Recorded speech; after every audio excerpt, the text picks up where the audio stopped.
Hi, this is Vanessa from Vanessa Nicole Jewels, and I create custom engagement rings for clients all over the world. And today I'm going to show you what it looks like to have delicate double claw prongs on a cushion cut solitaire setting.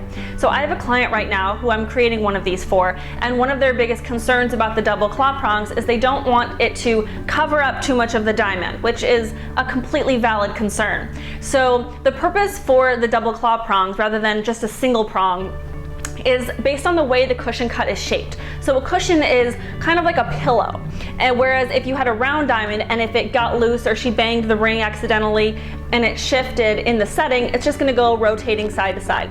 Whereas a cushion cut, because of the pillow shape, if it shifts in the setting, it could become loose and fall out of the ring, which obviously we don't want. So the benefit of that is that you'll have a little bit more security for your beloved diamond. And as I showed in my best-selling book, The Perfect Custom Engagement Ring, I did show different prong styles, and the double claw prong is one of them. And it looks amazing as long as it's done right, and as long as you shape them to look in line with the facets. It's gonna look really sleek and beautiful. So I'm gonna show you how it's done, and come with me and take a look. Right now this ring is primed and ready to create these prong shapes.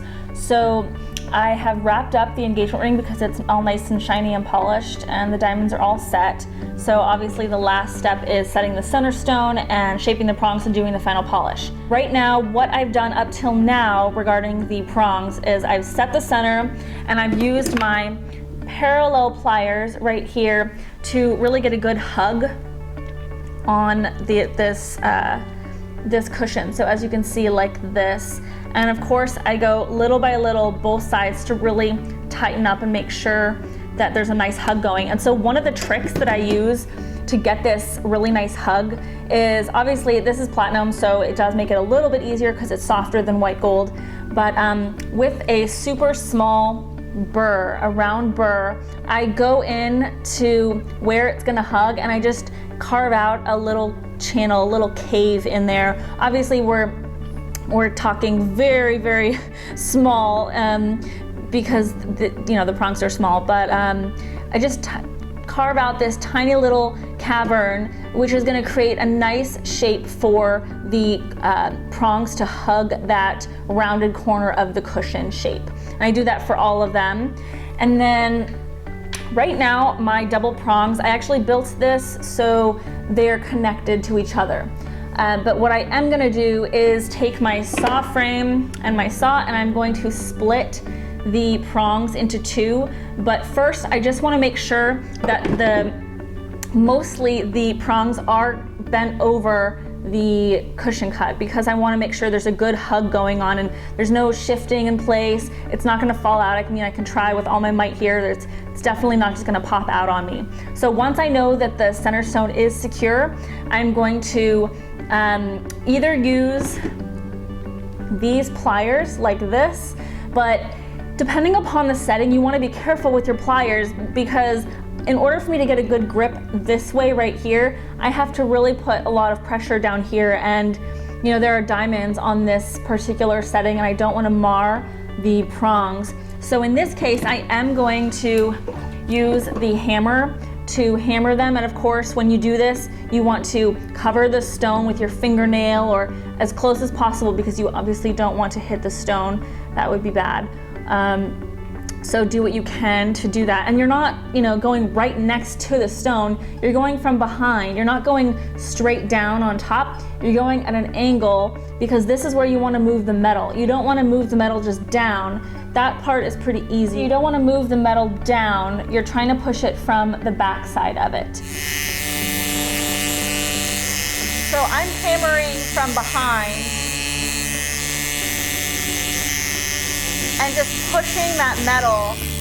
I don't know if you can actually hear me when I'm hammering. So I'm hammering from behind and pushing that metal up over onto the stone. So like I said, I'm not going down this way, I'm going this way. And so that allows my stone to be shielded by the metal that I'm pushing. And I also put my fingernail, it does cover the lens of the camera a bit, but I do put my fingernail right up along the diamond, so that way if it does slip for some reason, it is protected. And after doing this for a while, you do get a pretty good handle on how hard you can push, how far you can take that prong, and how close you can get to the diamond, but that just takes practice. Depending upon whether you're working with platinum or white gold or even really large platinum thick prongs, you might want to shave the back of the prongs just a little bit to allow for it to bend over the cushion cut better. And that goes with any center stone shape. But obviously you don't want to shave away too much because you do need to be able to sand and shape the prongs and have enough metal over it. So with experience, you know how much to carve away. But in this case, it is going over really nicely. And so the next step, now that I've got the metal pushed over a bit more, is to take my saw frame and the saw here and just cut. And I know I'm going against the way you typically use the saw, but I just want to create a nice cut. Okay, and now I can go there, and I'm putting the pressure on the downward stroke. And you always want to look and make sure that you're going straight down. Always look and make sure that you're going at the exact angle that you want to be going at. I'm gonna do a little cut over here. First push up. Perfect. The pushing up is just a way so I can get a little bit of a divot in there. There are other ways to do that as well. And it doesn't cut too much because I'm going obviously away from the cutting edge. Okay, that looks great. And then you're gonna do it on all four sides evenly. And I do a couple rounds of this. So first I just wanna go through like a halfway cut, and then I wanna look at everything, all the prongs, make sure that they are all perfectly aligned, everything is good. And then I'm going to hammer a little bit more. Again, you can use prongs with this, but I am not, just because of all the diamonds on the setting, and I don't want to mar those prongs or the diamonds. So I'm gonna take the hammer and just lightly push those over a little bit, because what happens is when you're hammering to begin with, the prongs start to kind of go into each other, and so then you're just pushing metal and there's no space here. So now I'm going to take my hammer again.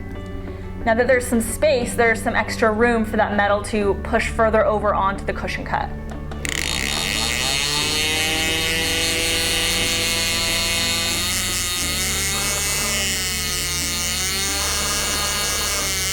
Yeah. Okay, so that is laying down really nicely and easily over that cushion. And you don't have to press hard. I mean, this is the step where you just are very gentle with it, because you're not pushing from behind anymore. Now you are pushing at more of this angle, but the reason is because you've already done the heavy lifting. So now you're just laying that prong nicely on top of the stone. Okay, so once you have the prongs laid down nicely against the stone, you might just be worried that you have just a blob of messy metal and they're no longer looking like defined prongs. So you're just gonna take your saw and split them once more until you just about hit that diamond. And you do want to cut through them, so you do want them perfectly split. Otherwise it's just gonna look a little bit messy if you see the metal in between that split. And if you don't feel comfortable just taking the saw right in the center, if you don't think your aim is quite right, then start with a graver. So just take a graver and make your line that way, and then you'll know what line to follow. After a while, you kind of just get an eye for it though. Okay, and now is for the fun part of actually shaping these babies. When it comes to the shaping of the prongs, there are a few things that you're taking into consideration at all times. So one of them is that you want to make sure that they're even, and meaning that you want these prongs to be directly across from these ones, and same for these as well. And you want to make sure that there isn't one prong that's too fat and not one prong that's too skinny. You really want to keep them all very symmetrical, especially with a diamond that's very symmetrical. I'm going to take my file and just go along the outer edge first, because that is the easiest part. And this does have a polished bottom, so I'm not actually filing with teeth against the diamond. And I just go across the outer perimeter of the stone on one side first, and then I will do the other side of the prongs. Now I go back. And this is just to do the initial cleanup. Now, I like to spend time on my prongs, making them really nice. I double check them, triple check them, quadruple check them, just to make sure that the shape is really nice and special for the client. Obviously, you can spend as much time as you feel is necessary, but use your best judgment. Just ultimately, you want to present your client with a really nice diamond ring, and you certainly don't want the prongs to be taking attention away from the center stone, while at the same time you want to make sure that that stone is absolutely secure in its setting.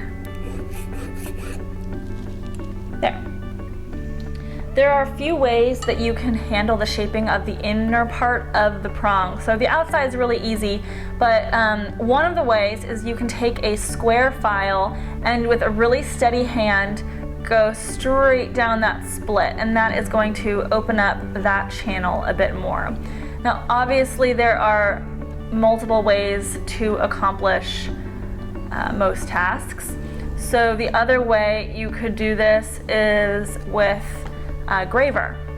And so you could take a nice wide angle graver and you can go straight down that channel as well. And I will do that once I've cleaned up a lot of this extra metal, just so it's a little less clunky. And this is just giving me a nice even channel here, and it's quick and it's fast, but the fine tuning will come at the end. So I'm not really worrying about if I brush over the top of the prong with this, because I'm not at that sanding and polishing part yet.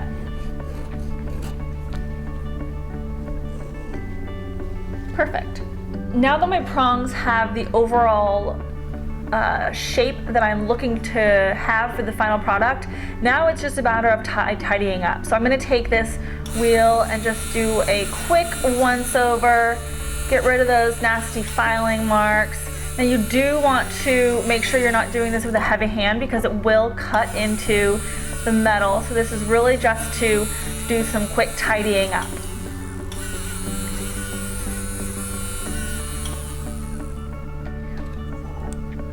And I do this outside of the GRS system because I want to be able to rotate this, get some angles going, really create a nice, basic, smooth shape for these prongs.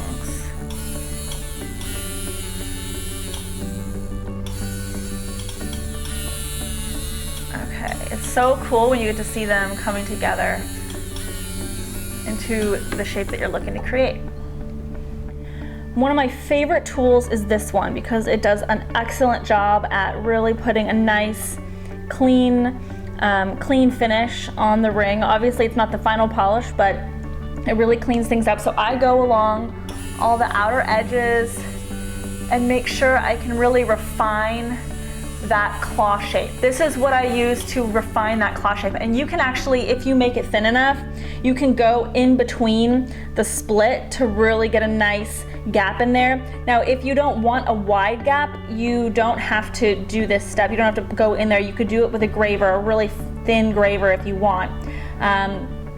But you can, depending upon how wide you want your gap.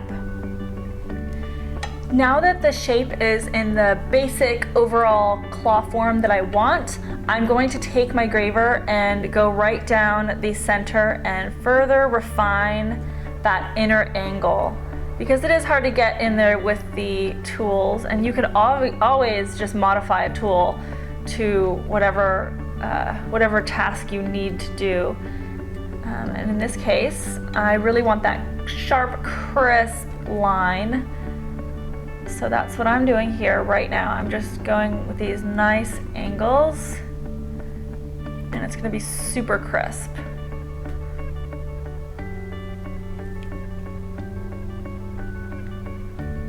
And using the graver against the diamond can dull the graver, so you might have to resharpen it if necessary. Okay, perfect. So the final steps for creating these claw prongs, I'm going to take this and create a nice polish in between the prongs and along the outside, and then I'm going to take a brush with my polishing compound and then go along the edges and just clean it up so it's nice and super sparkly. And one thing you want to make sure to do is whenever you have diamonds up on these prongs, you want to make sure to tighten the top stone that's closest to where you are bending the prong over the center stone, because sometimes when you're bending with the pliers and hammering, that one stone on each of those prongs can get loose. So you just want to make sure to check it and tighten it if necessary. Mine are pretty far down from where I was actually hammering away from the girdle, but you know, sometimes the diamonds can go up even higher, and you just want to make sure that that stone is as tight as possible.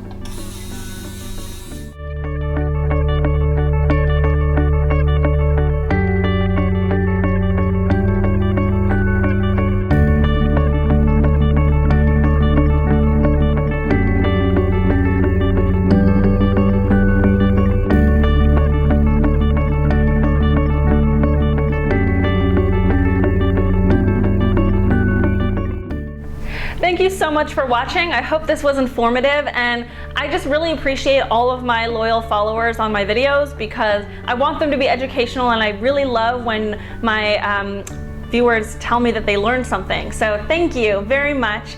And if you are looking for your own cushion cut engagement ring, I would love to make it for you. Just visit my website, vanessanicole.com, and I would be happy to help you out. Take care.